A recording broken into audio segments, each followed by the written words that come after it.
Hello everyone, welcome to SQL Maestros. I am Satya Ramesh. Today we are going to discuss about how to restore a database in SQL Server.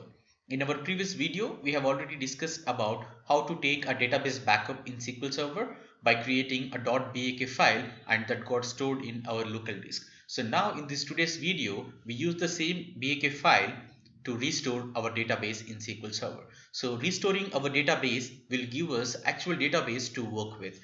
In our SQL Server, we have two ways to actually restore our database. One is using graphical user interface and the other one is using T-SQL script. In today's video, we are going to see both the ways to restore our database. So I'm just flipping back to SQL Server Management Studio. So right now we are in SSMS. I just open up Object Explorer, right click on Databases and click on Restore Database.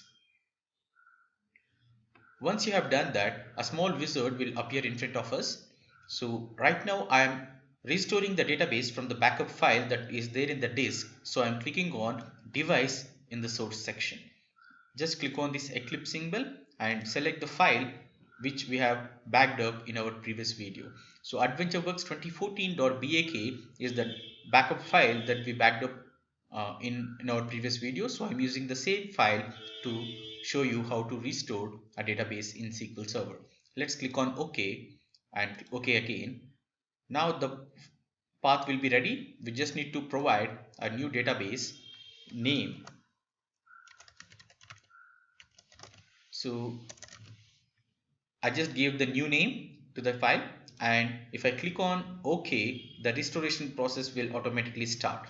Or else we can also script out all the options we have configured now to T-SQL script.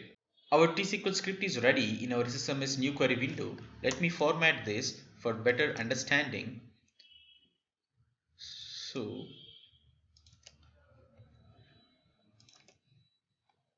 we have our T-SQL script ready, which will show us how to restore a database from backup file. So what is the syntax?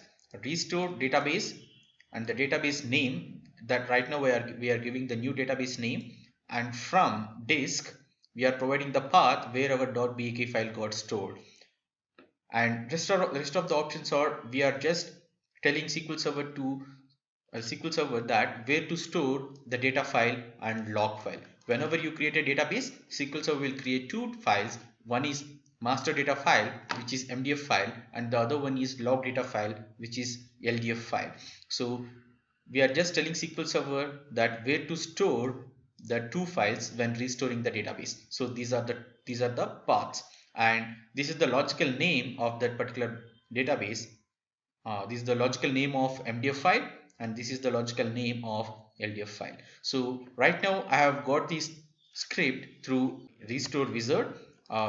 Otherwise we can also get these logical names and physical names using restore this particular script, where you need to provide restore file list only and the path, and if you execute this particular script we'll get logical names and physical names of that particular backup file. So this is the one of the way to get those logical names and physical names. So if you execute this particular statement, this particular query, our restoration process will kick off and the database will get restored with the name AdventureWorks 2014_new, or else we can go back to the wizard again and click on OK. So let me do it through T-SQL script. If I execute this one, the restoration process will kick off and SQL Server will start getting those files, and will in a moment our database will be ready. So our database is ready. We'll just go back to Object Explorer and just click on refresh, and our database is ready at AdventureWorks 2014_restore and new. So this is the database we have restored using the T-SQL script here. So sometimes people try to execute this particular restore with another name. For that matter, I'm just giving something for now using the same backup file. If I execute this one, SQL Server will throw an error because in the backup file we have MDF files and LDF files packaged together. The name of those MDF and LDF files are AdventureWorks 2014_data, and AdventureWorks 2014 underscore log, and these two files are in the data folder. So if you try to restore the database, SQL Server will use the same names, and there is a problem that those two files are already there in the same path. So using with move options here, if I just go back to our previous query and I'll add the new here again, and if you see this path, and we can provide another path instead of this data path, we can tell SQL Server to store our files in backup,